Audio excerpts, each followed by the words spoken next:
பாண்டிய ஸ்டோரியில் அடுத்த வர எபிசோடில் நம்ம ராஜி இருந்துட்டு அந்த வீடியோவை பார்த்த உடனே பயங்கரமாக கோவப்படுறாங்க. கதிரை வந்து குமர்வேல அடித்ததுனால நேராக வீட்டு முன்னாடி போயிட்டு பயங்கரமாக சத்தம் போட்டு கூப்பிட்டுட்டு இருக்காங்க. என்ன விஷயம், எதுக்காக ராஜி இப்படி நின்று கத்திட்டுருக்க அப்படின்னு சொல்லிட்டு மாறி வந்து கேட்கவும், அவன் எங்கே போயிட்டான் அப்படின்ற மாதிரி சொல்கிறாங்க. யாரை கேட்குறேன், அதான் இந்த வீட்டில் ஒருத்தன் ரவுடி இருக்கானே அவனை தான் கேட்குறேன் அப்படின்ற மாதிரி சொல்லிடுறாங்க. அதுக்கடுத்து தான் குமர்வேல் வந்து என்ன ரவுடி அது இதெல்லாம் சொல்லிக்கிட்டு இருக்க அப்படின்னு சொல்லிட்டு கேட்கவும், ஆமாம் நீ ரவுடி தானே, சித்தப்பாவை கதிர் போய் பார்க்க போனால் உனக்கு என்ன பிரச்சனை, அதுக்கு எதுக்காக கதிரை போட்டு அந்த அது அடிக்கிற, உன்னை நான் சும்மாவே விட மாட்டேன்டா அப்படின்னு சொல்லிட்டு ரெண்டு பேரும் மாறி மாறி சண்டை போட்டுக்கிறாங்க.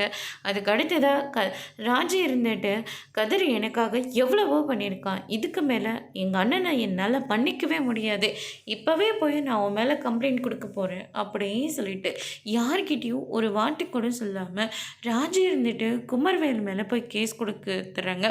அதுக்கடுத்து தான் போலீஸ் இருந்துட்டு நேராக குமர்வேலை அரெஸ்ட் பண்ணுறதுக்காக வீட்டுக்கு வராங்க. அங்கே நம்ம சக்திவேலெல்லாம் ரொம்பவே சந்தோஷமாக இருக்காங்க. அடுத்து அந்த பாண்டினை ஒன்றும் இல்லாதவனா ஆக்கி நடு ரோட்டுக்கு நிப்பாட்டிடணும் அப்படின்ற மாதிரி சந்தோஷமாக பேசிகிட்டு இருக்காங்க. போலீஸை பார்த்தோன்னே எல்லாருமே ஷாக் ஆகிடுறாங்க. என்ன விஷயம் சார்ன்னு சொல்லிட்டு கேட்கவும், ராஜி வந்து தான் புருஷனை குமரவேல் அடித்ததா கம்ப்ளைண்ட் கொடுத்துருக்காங்க அப்படின்ற மாதிரி சொல்லிடுறாங்க. இதை கேட்டோன்னே மொத்த குடும்பமும் ஷாக் ஆகுறாங்க. அதோட இன்னைக்கான பிரம்ம முடிச்சிருக்காங்க.